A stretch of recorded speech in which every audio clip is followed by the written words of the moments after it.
Most people think about income in one simple way. How much do I make per hour, per paycheck, or per year? But in segment 1 of Your Money or Your Life, Vicki, Robin, and Joe Dominguez introduce a perspective that flips the script. What if your paycheck isn't the full picture? What if earning money costs you more than you realize? This segment digs deep into the hidden costs of earning a living, not just the time spent at work, but everything else that gets wrapped into your job. It's the goal to help you understand your real hourly wage so you can make more informed choices about how you spend your time and money. Why this matters: when you understand the full cost of earning money, you gain clarity. When clarity comes power. If you only focus on your gross income, you're ignoring all the unseen costs that eat away at your financial and personal freedom. This segment teaches you to go beyond surface numbers and get a more honest view of your relationship with work. Once you know what your work really costs, you can start asking better questions. Is this job worth what I'm trading for it? How can I lower the cost of earning so I can keep more of my life energy? What's the smarter path to freedom? The concept of life energy, a central theme in this chapter, is that money is just a representation of your life energy. Every dollar you earn costs you something: time, energy, effort, sometimes even physical and mental health.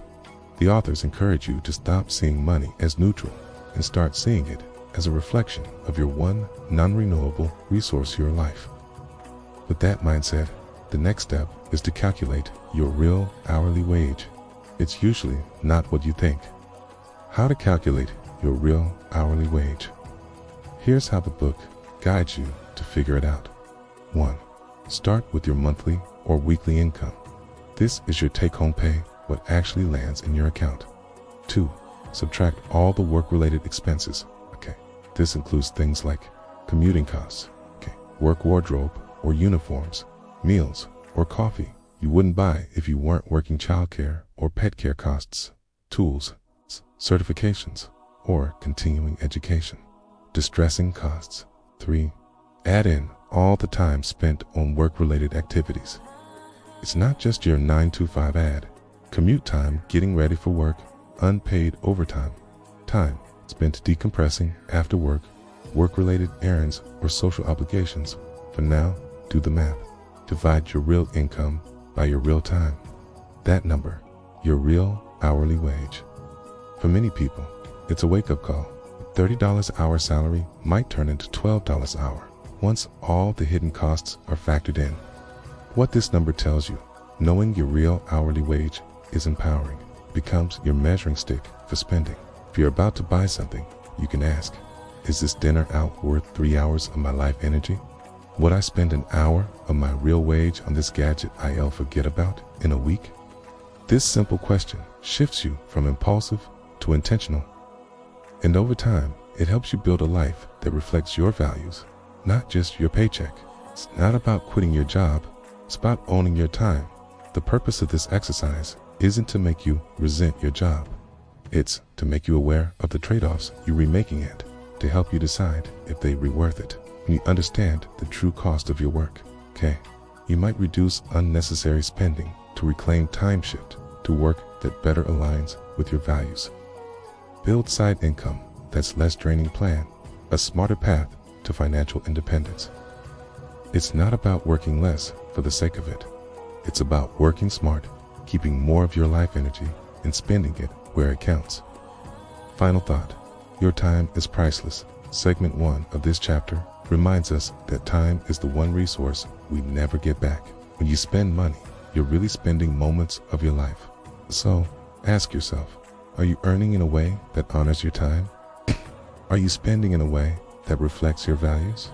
Because once you know what your work really costs, you can stop trading your life for things that don't matter, can start investing it in the ones that do.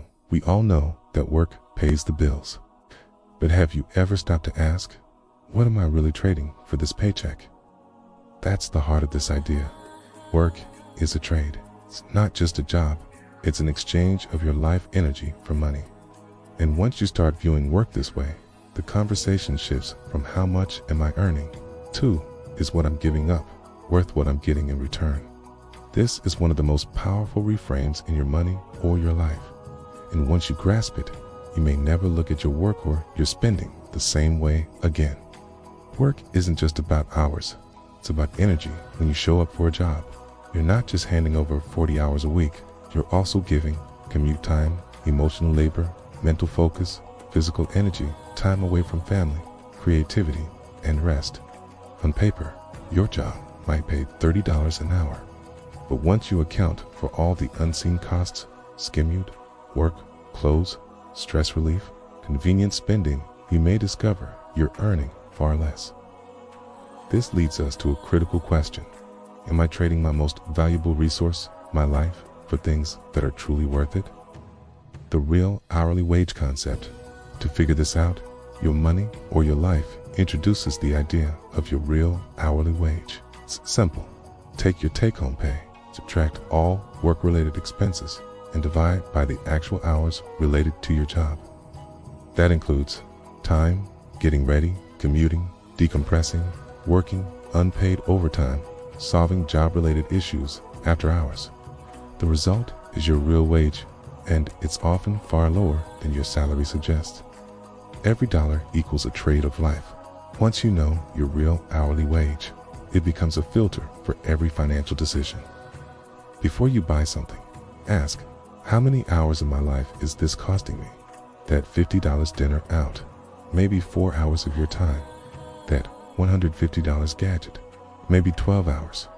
This awareness doesn't mean you stop spending. It means you start spending consciously. You start saying yes to what adds real value, no to what drains your energy without delivering joy. This is the beginning of financial integrity, when your money choices align with your values and your time. Is the trade worth it? This question isn't about judgment, it's about clarity. Ask yourself, do I feel energized or depleted by my work? Is the income from my job supporting the life I want, or keeping me stuck? Am I using my money in ways that give me freedom, or just coping with burnout? Sometimes the trade is worth it testily if your job aligns with your values, supports your goals, or funds a life you love. But sometimes the trade-off becomes too steep, and that's where change begins. When you start seeing work as a trade, you evaluate opportunities differently. You're not just chasing a higher paycheck, you're weighing time, values, and well-being. You become more intentional with spending. You stop wasting hours of your life on impulse buys that don't align. You prioritize what matters, okay? With family, creative pursuits, rest, travel, and peace begin to take center stage. You gain motivation to simplify or shift. Whether it's cutting back on expenses, pursuing flexible work, or building toward early retirement to acting from a place of purpose, not pressure. Final thought. Don't just work hard, trade wisely. The question isn't just, are you working hard? It's, are you making a trade you believe in? Work is part of life, but it shouldn't consume your life. When you see it as a trade, you start managing your time and energy with the same intention you'd manage your money. And that shift from automatic to awareness where financial freedom begins.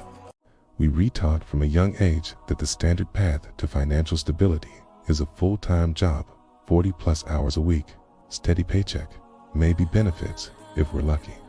But what if that path doesn't actually lead to the freedom, balance, or fulfillment we crave? In segment 3 of Your Money or Your Life, Vicki, Robin, and Joe Dominguez introduce a refreshing perspective. It's the idea that your income doesn't have to come from just one place or follow society's script, okay? This segment encourages us to explore income alternatives and greater flexibility, so we can earn in ways that support our values and lifestyles, not just our bank accounts. Rethinking how we earn. The traditional 9-to-5 job model works for many people, but not for everyone.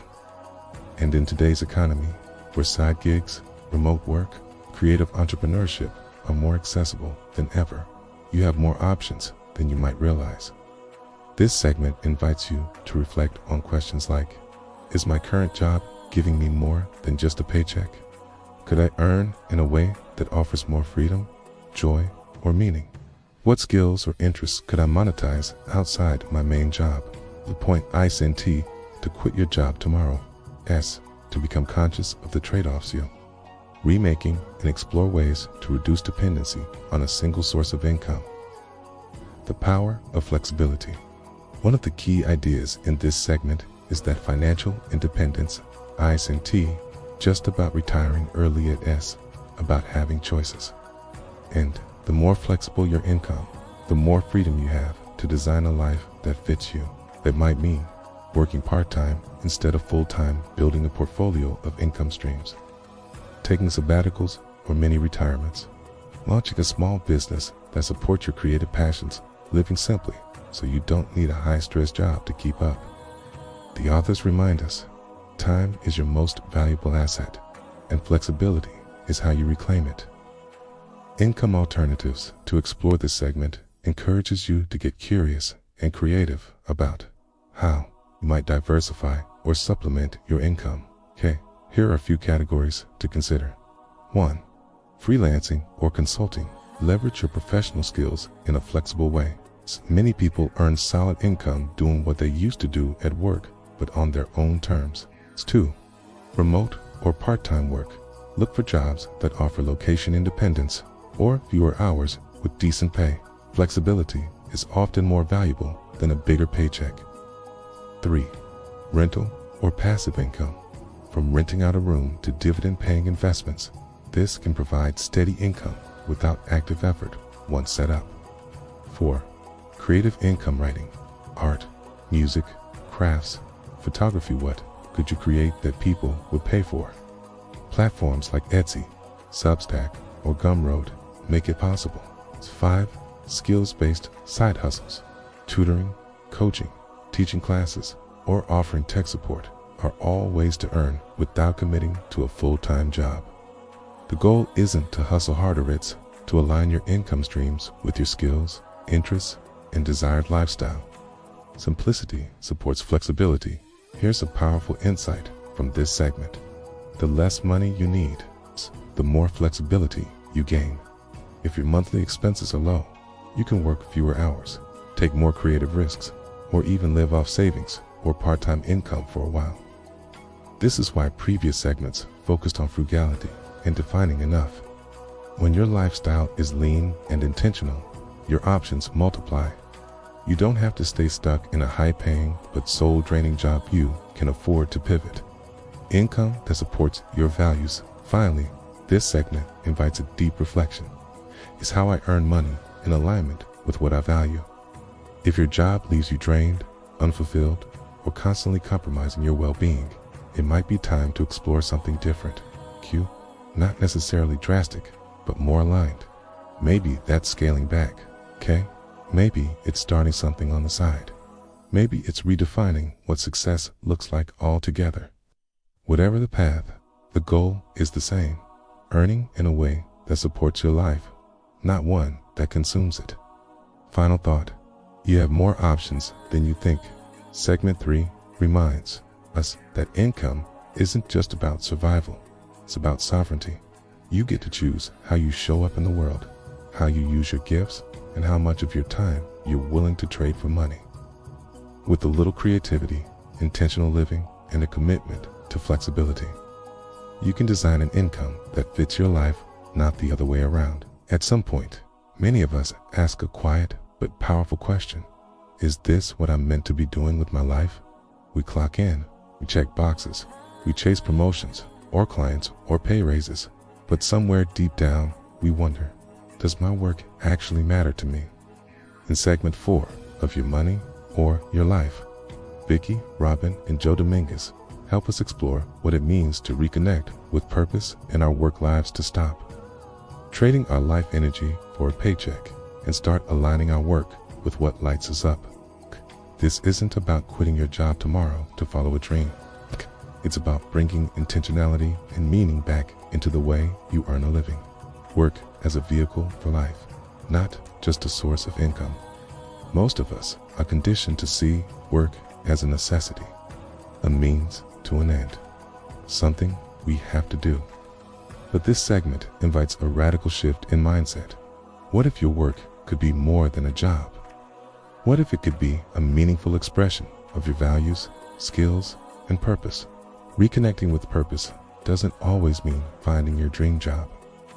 It might mean doing work that contributes to something bigger than yourself, using your skills in service of a mission you care about, shaping your workday to support your overall well-being and family life.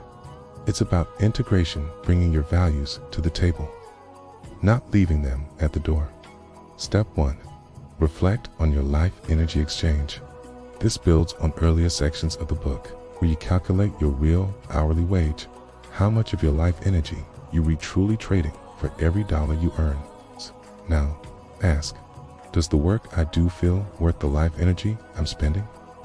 Do I feel energized or depleted by the end of the day? Is my income supporting a life I love or just a lifestyle I maintain? These aren't easy questions, but they're essential if you want to move toward a work life that fuels you, not just funds you. Step 2. Clarify what purpose means to you. Purpose is personal. For some, it means impact. For others, it means balance, creativity, service, leadership, or freedom. This segment invites you to define your version of a purpose-driven work life by asking, what kind of work feels meaningful to me? What activities or projects make me lose track of time? When have I felt most proud of the work I've done? Who do I love helping? What problems do I love solving? You might find that your current job already includes purpose you just haven't noticed. Or you might see opportunities to pivot, adjust, or slowly transition towards something new. Step 3. Look for small shifts, not just big leaps. Reconnecting with purpose doesn't require a dramatic career change, though for some, that may be the goal. More often, it begins with small, intentional changes. Saying yes to projects that energize you, saying no to roles or tasks that drain you, volunteering your skills to a cause you care about, building a side hustle aligned with your passions, restructuring your work hours to support your personal priorities. These tweaks may seem small, but over time, they can completely transform how you feel about your work. It's a purposeful fulfillment connection. When your work is aligned with your purpose, even partially, you're more likely to experience greater resilience in stressful situations, a sense of clarity and motivation, deeper satisfaction.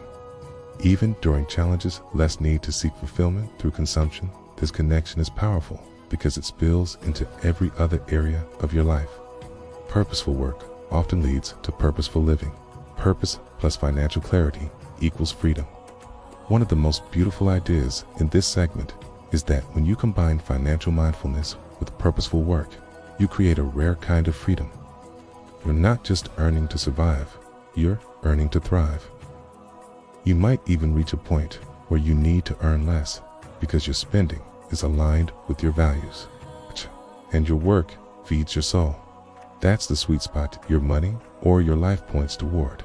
A life where how you earn, spend, and live are all pulling in the same direction. Final thought. Your work can be more. Segment 4 invites us to bring heart, awareness, and intention back into our work lives. You don't have to settle for work that exhausts you. You don't have to chase a paycheck at the cost of your peace. You can design a work life that reflects who you are, what you care about, and how you want to live. Because at the end of the day, work should be a reflection of your purpose, not a replacement for it.